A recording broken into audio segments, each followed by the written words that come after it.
Allah sallallahu alaihi wasallam, yuhasibullahu al-abida laisa bainahu wa bainahu turjuman. Allah akan hisab hamba-hambanya satu demi satu, bersatu dan tidak ada penerjemah. Jadi tidak bagi terjemah, translate. Ya Allah, saya tidak mengerti bahasa Arab, saya tidak mengerti bahasa, ya Allah, gimana ini, saya butuh translate atau benacara supaya bisa bantu saya lulus dari hukum. Tidak ada. Yang hakim Allah, keputusannya Allah, yang menentukan Allah, mahkamah yang dikuasai Allah, hamba di hadapan Allah, saksi semua, tangan saksi, mata saksi, lidah saksi, kaki saksi, buku amal saksi, malaikat saksi. Bagaimana kita mau lari? Ditanya oleh Allah, hei hambaku, ingat enggak di malam itu, di tempat itu, kamu berlakukan dosa itu? Seorang hamba yang masih memiliki iman, dia merasa dan ingat, dan dia merasa malu, dia tunduk kepalanya. Kata Allah, malu ya, malu. Tunduk, ya malu ya Allah, malu, malu. Dan subhanallah, tanda rahmat Allah, ketika Allah bertanya dengan kita, tidak ada orang lain yang bisa lihat. Supaya apa? Supaya hisab kita di antara kita sama Allah tidak terbocor kepada orang lain, supaya tidak malu sama orang lain. Allahu Akbar. Habis kita sudah raku diri, ya Allah, saya ingat dan saya rasa salah dan saya malu. Apa kata Allah? Waktu itu kamu lakukan dosa itu, aku tutupi. Aku tutupi. Tidak ada yang tahu. Kita lakukan dosa ini udah sekian tahun, ada yang tahu enggak? Tidak ada yang tahu. Karena kita lakukan di saat sembunyi. Kata Allah, di saat itu kamu lakukan dan kamu tahu itu dosa, tapi aku tutupi supaya kamu jangan menjadi malu di depan keluarga atau di depan sahabat. Aku tutupi. Dan aku sekarang sudah menutupi dosamu di dunia, dan sekarang aku hapuskan dan ampuni dosamu di akhirat. Allahu Akbar. Disitulah terasa anugerah ampunan Allah yang maha kuasa. Dan Allah di saat itu mampu menghukum kita. Dan kalau Allah menghukum kita, Allah tidak pernah menzalimi kita. Justru itu keadilan Allah. Tapi Allah tidak memperlakukan keadilannya, justru yang mendahulukan ampunan dan kasih sayangnya. Habis selesai hisab, harus semua tanpa kecuali liwati neraka jahannam di atas sirat. Sirat yang panjang, yang kejam seperti pedang, yang tipis sampai tidak bisa dilihat oleh mata. Katanya tipisnya seperti, subhanallah, imam bisa jalan di atas rambutnya. Kejam lagi, masuk di atas serat,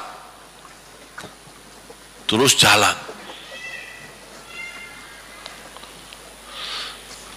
Di saat itu ada doa yang ia melamatkan kita sampai menuju surga. Nabi Muhammad sallallahu alaihi wasallam, dia sudah duluan. Kalau Sayyidina Abu Bakar perjalanan di atas sirat disebutkan 100 tahun. Tapi Sayyidina Abu Bakar satu langkah di atas sirat, langkah kedua di depan pintu surga. Dahsyat. Ini Sayyidina Abu Bakar seperti itu. Bagaimana Rasul? Rasul sudah menunggu di depan. Mulai manusia satu persatu jalan di atas sirat. Dan Rasul di saat itu sibuk berdoa, Allahumma sallim sallim, ya Allah selamatkan umatku, ummati ummati, ummati ummati, sampai mereka terselesai. Sampai di situ saja. Sebelum masuk surga ada berita gembira untuk umatnya Nabi Muhammad sallallahu alaihi wasallam. Tidak boleh ada yang masuk surga harus berjumpa dengan beliau dulu, tatap muka, dan disediain minum yang disebut air Al-Kautsar, dan di situ banyak gelas. Tinggal kita ambil gelas dan minum. Begitu kita mau ambil gelas dan minum, datang Rasul, jangan kamu minum langsung dari tanganku sendiri. Barang siapa yang minum dari tanganku tidak akan haus selama-lamanya. Allahu Akbar. Di situ terasa kemuliaan. Begitu kebahagiaan kita bertemu dengan Nabi Muhammad dan bisa langsung minum dari tangan Nabi Muhammad sallallahu alaihi wasallam. Bukan hanya begitu saja, bahkan Nabi Muhammad memegang tangan kita, mengajak kita masuk 8 pintu surga. Ada 8 pintu. Rasul bersabda, 1 pintu luasnya seperti antara langit dan bumi. 1 pintu antara langit dan bumi luasnya. Dan kata Rasulullah, di saat itu akan manusia gesa-gesaan untuk masuk surga. Itu tanda apa? Banyak yang akan masuk. Mudah-mudahan kita terhitung dari yang banyak. Begitu ahli surga masuk, kira-kira Rasul berhenti? Ahli surga sudah masuk, sudah aman? Tidak. Rasul balik lagi, keluar dan menuju dari langkah sirat yang pertama, melihat ada enggak ternyata ada di antara umatnya yang tersisa, yang dosanya terlalu banyak, gesa-gesaan di jalan, merangkak di jalan sampai jatuh di dalam neraka. Rasul mana mereka? Masuk ke neraka. Kata Allah Subhanahu wa taala melihat keadaan Nabi Muhammad SAW, apa yang dibutuhkan lagi? Kata Rasul, ya Allah, saya tidak akan puas masuk surga sampai hamba-hambamu yang ada di neraka, umatku, diselamatkan. Allah Subhanahu wa taala mengizinkan Nabi Muhammad keluarkan dari neraka. Dia keluarkan. Sudah cukup ya Nabi Muhammad? Tidak cukup ya Allah, masih ada lagi.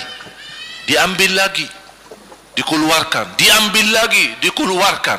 Artinya dari umat Nabi Muhammad yang masih banyak dosanya, yang masih banyak kelewatannya sama Rasulullah, yang tidak pantas memberi kemuliaan kepada Rasulullah SAW, dapat pula syafaatnya Nabi Muhammad. Yang tidak pernah memberi tanda sayang dan cinta kepada Rasul, dapat rasa sayang dan cinta Nabi Muhammad SAW. Sampai kata malaikat Jibril, demi Allah saya melihat Nabi Muhammad mengambil manusia dari neraka Jahannam, diselamatkan dari siksa dan membawa mereka ke surga. Kata malaikat Jibril, sampai aku kira tidak ada lagi yang tersisa di neraka Jahannam, saking banyaknya yang dikeluarkan oleh Rasul. Itu syafaat Rasul sallallahu alaihi wasallam. Oleh karena itu jamaah sekalian, ini yang saya ceritakan. Saya mohon kalau anda lagi bersalawat, ingat itu semua. Nabi Muhammad bukan Nabi yang biasa. Nabi Muhammad adalah Nabi yang penolong kita nanti di hari kiamat. Seandainya kita masuk neraka Jahannam, masih ada harapan kita dapat syafaat Nabi Muhammad sallallahu